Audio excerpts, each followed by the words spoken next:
हरे कृष्ण। विश्वगुरु श्रील प्रभुपाद की जय।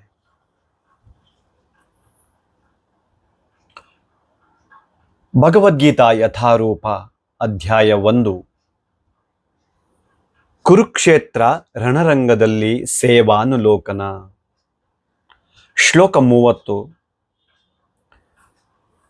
ನ ಚ ಶಕ್ನೋಮಿ ಅವಾಸ್ತುತಂ ಭ್ರಮತಿ ಇವ ಚ ಮೇ ಮನಃ ನಿಮಿತ್ತಾನಿ ಚ ಪಶ್ಯಾಮಿ ವಿಪರೀತಾನಿ ಕೇಶವ.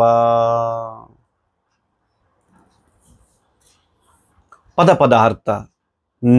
ನ ಇಲ್ಲ, ಚ ಕೂಡ, ಶಕ್ನೋಮಿ ಶಕ್ತನಾಗಿದ್ದಾನೆ, ಅವಾಸ್ತುತಂ ನಿಲ್ಲಲು, ಭ್ರಮತಿ ವಿಸ್ಮೃತಿಯಾಗುತ್ತಿದೆ, ಇವ ಹಾಗೆ, ಚ ಮತ್ತು, ಮೇ ನನ್ನ, ಮನಃ ಮನಸ್ಸು, ನಿಮಿತ್ತಾನಿ ಕಾರಣಗಳನ್ನು, ಚ ಕೂಡ, ಪಶ್ಯಾಮಿ ನೋಡುತ್ತಿದ್ದಾನೆ, ವಿಪರೀತಾನಿ ತದ್ವಿರುದ್ಧವಾದ, ಕೇಶವ ಕೇಶಿ ರಾಕ್ಷಸನನ್ನು ಕೊಂದವನೇ, ಕೃಷ್ಣನೇ.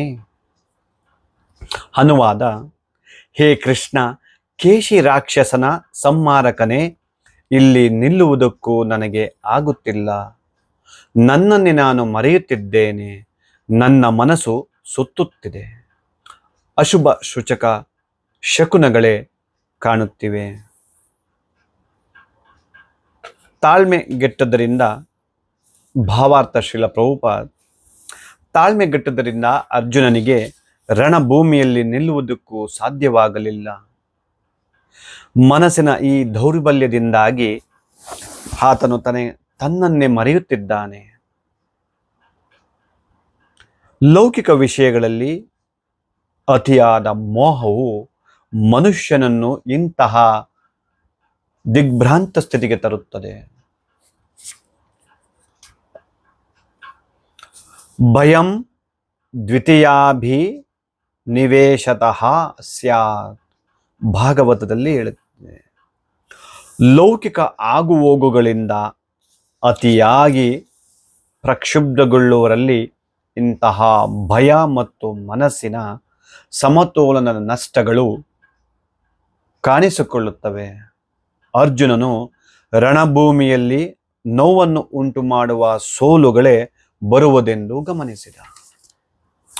ಶತ್ರುವಿನ ಮೇಲೆ ವಿಜಯವನ್ನು ಸಾಧಿಸಿದರೂ ಅವನಿಗೆ ಸಂತೋಷವಾಗುತ್ತಿರಲಿಲ್ಲ.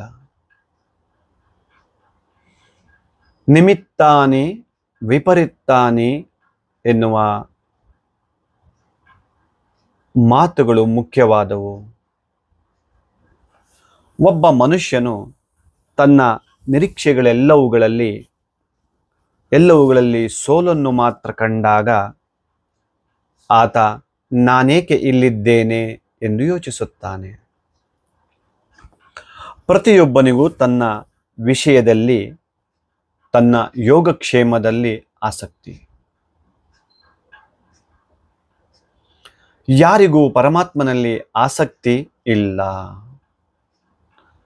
ಕೃಷ್ಣನ ಸಂಕಲ್ಪದಿಂದ ಅರ್ಜುನನು ನಿಜವಾದ ಸ್ವಹಿತದ ಅಜ್ಞಾನವನ್ನು ಪ್ರದರ್ಶಿಸುತ್ತಿದ್ದಾನೆ.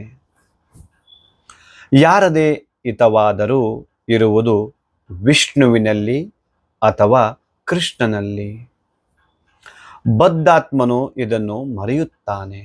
ಆದುದರಿಂದ ಪ್ರಾಪಂಚಿಕ ಯಾತನೆಯನ್ನು ಅನುಭವಿಸುತ್ತಾನೆ. ಯುದ್ಧದಲ್ಲಿ ತನಗೆ ವಿಜಯವಾದರೆ ಅದು ತನ್ನ ದುಃಖಕ್ಕೆ ಮಾತ್ರ ಕಾರಣವಾಗುತ್ತದೆ ಎಂದು ಅರ್ಜುನನು ಭಾವಿಸಿದ. ಹರೇ ಕೃಷ್ಣ.